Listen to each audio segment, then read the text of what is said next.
Assalamualaikum warahmatullahi wabarakatuh. Perkenalkan, saya Nadia Pramesti, mahasiswa Kesehatan Masyarakat Universitas Negeri Semarang. Saya ucapkan terima kasih karena Bapak Ibu sekalian sudah menerima saya untuk melakukan penyuluhan di Posyandu Lansia Teratai pada pagi hari ini. Ngomong-ngomong, tadi pagi Bapak Ibu sekalian sarapan pakai apa? Untuk Ibu, dengan Ibu siapa? Ya, pakai sarapan pakai apa Ibu? Nasi goreng. Wow, nasi goreng buatan sendiri Bu. Kemudian pakai minum es teh mungkin? Es teh pagi-pagi udah es teh aja. Oh, teh hangat, manis Bu. Kemudian untuk bapaknya yang belakang, dengan bapak siapa? Sarapan apa Pak hari ini? Ya, manis juga ya. Kemudian untuk ibu yang sebelah sini, sarapan apa Ibu? Wah, ini juga manis. Aduh, pagi-pagi udah manis-manis aja ya. Biar ini ya, biar punya tenaga untuk beraktivitas ya Bu. Iya. Nah, kemudian tahu nggak sih Bapak Ibu, tadi itu Bapak Ibu melakukan tes apa? Ya, tes gula darah. Jadi Bapak Ibu sekalian, barusan itu melakukan tes gula darah sewaktu. Tes gula darah sewaktu yaitu tes untuk mengukur kadar gula di dalam darah Bapak Ibu sekalian, yang bisa dilakukan kapan saja. Jadi tes gula darah itu tidak hanya yang Bapak Ibu lakukan, yaitu tes gula darah sewaktu, namun juga ada tes gula darah puasa, yaitu yang mengharuskan puasa minimal 8 jam. Kemudian ada tes gula darah setelah makan 2 jam. Kemudian ada tes toleransi gula darah. Kemudian ada tes HbA1c. Nah, masing-masing dari tes tersebut memiliki kadar atau rentang normal masing-masing. Untuk tes gula darah sewaktu itu kadar normal atau gula darah normal itu kalau berada di bawah angka 200 mg per desiliter. Kemudian untuk yang tes gula darah puasa itu di bawah 125 mg per desiliter. Kemudian untuk yang gula darah 2 jam setelah puasa itu di bawah 180 mg per desiliter. Kemudian yang tes toleransi gula darah itu sama dengan yang gula darah sewaktu, yaitu di bawah 200. Kemudian untuk yang tes HbA1c itu di bawah 6,5%. Bapak Ibu sekalian, tadi hasilnya berapa? Di bawah atau di atas 200? Yang di bawah 200 siapa aja ya? Ya, hampir separuh ya. Kemudian yang di atas, aduh, lumayan banyak. Iya, kalau saya lihat dari hasil, dari data, itu memang hampir separuh itu Bapak Ibu memiliki gula darah yang hampir mendekati 200. Kemudian ada beberapa yang sudah lebih dari 200, namun ada beberapa juga yang tergolong rendah.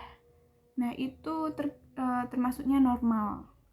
Nah, di usia Bapak Ibu sekarang sudah harus mulai waspada, harus mulai hati-hati dalam mengkonsumsi gula maupun makanan-makanan karbohidrat. Karena makan makanan karbohidrat itu nantinya dalam tubuh itu diubah menjadi gula. Nah, sebelum lanjut lebih jauh, izinkan saya membagikan brosur agar mempermudah Bapak Ibu sekalian dalam memahami materi yang akan kita bahas pada pagi hari ini. Nah, berikut adalah brosurnya.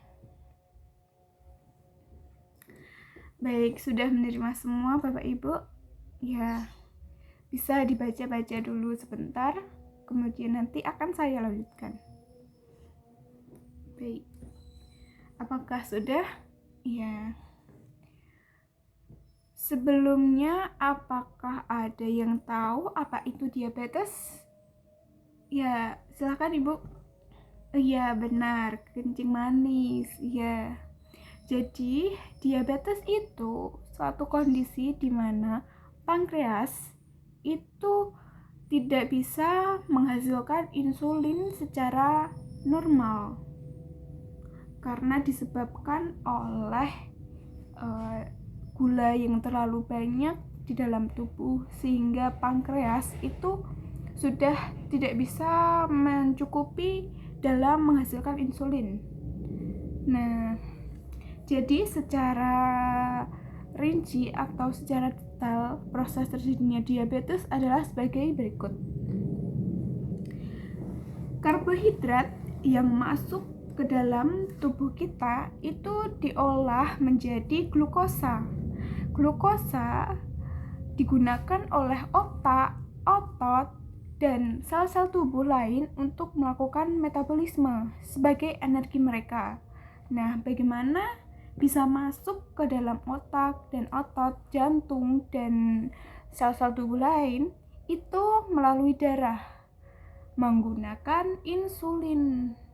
Nah, si insulin ini itu diibaratkan sebagai mobil, alat transportasi si gula untuk bisa masuk ke sel-sel tubuh yang memerlukan.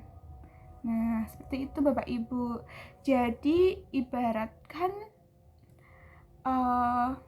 gula darah itu manusia, kemudian insulin adalah mobil, dan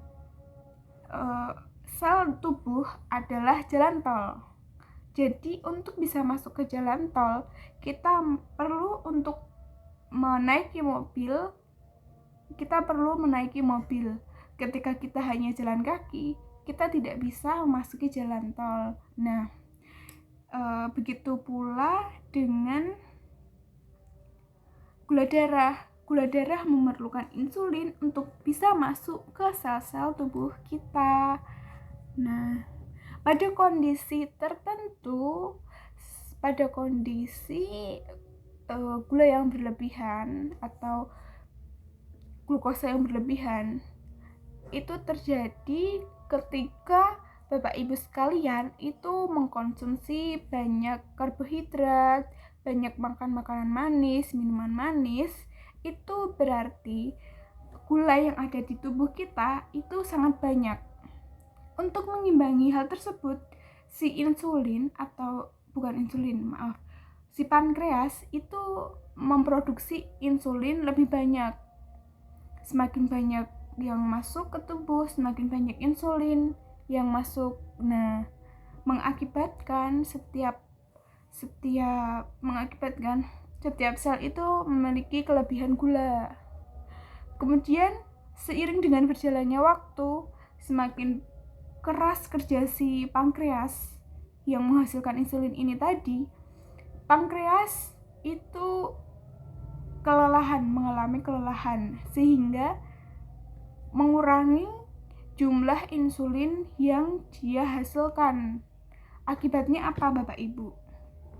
Akibatnya gula yang ada di darah itu tidak secara sempurna meresap dan memenuhi kebutuhan sel-sel untuk melakukan metabolisme.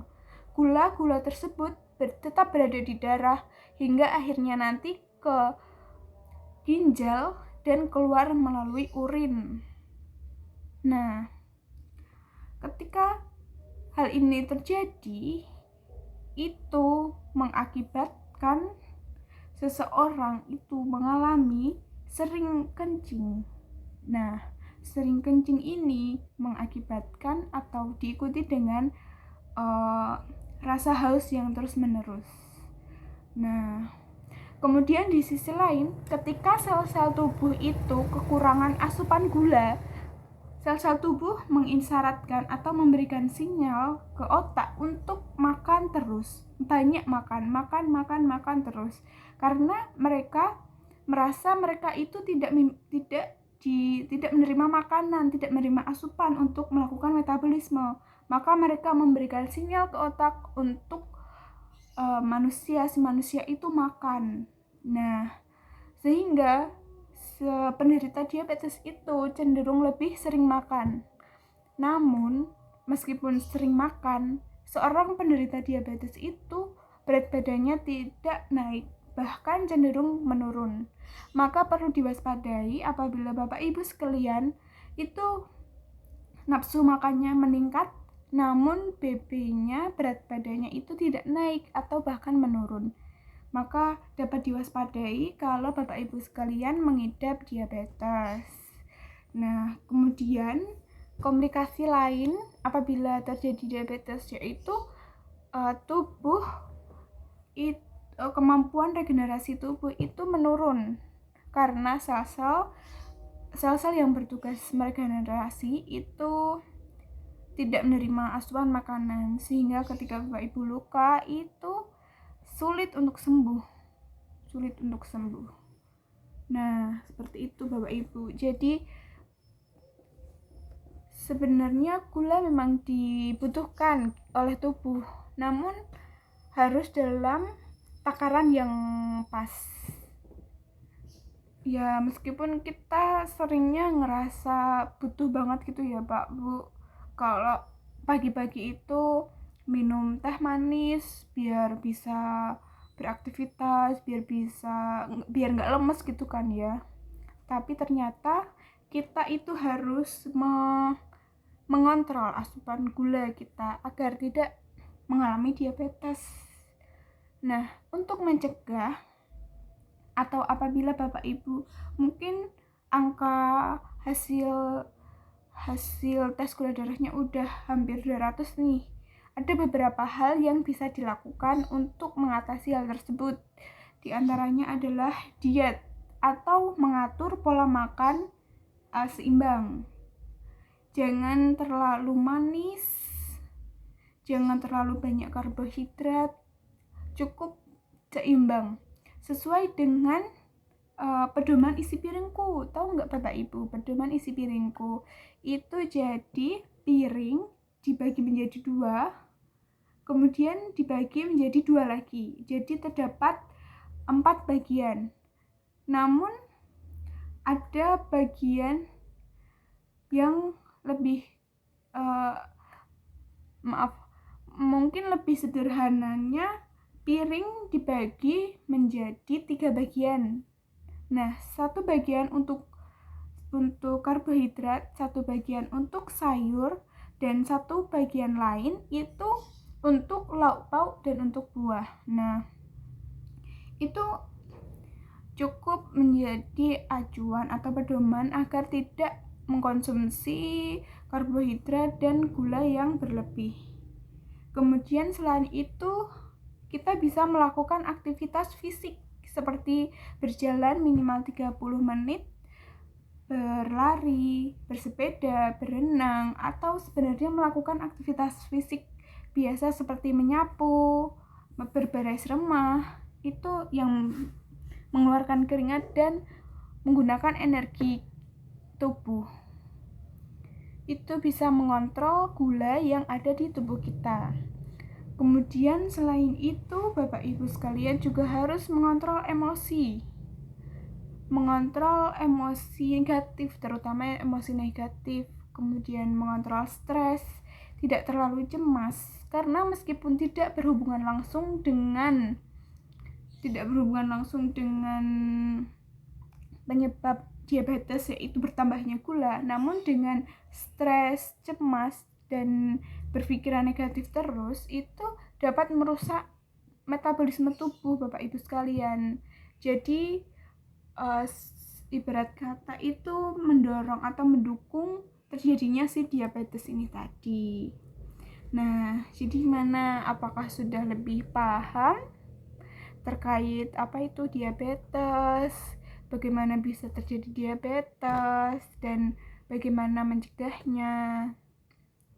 Itu harus menjadi perhatian Bapak Ibu sekalian untuk bisa menjaga kesehatan Bapak Ibu sekalian, karena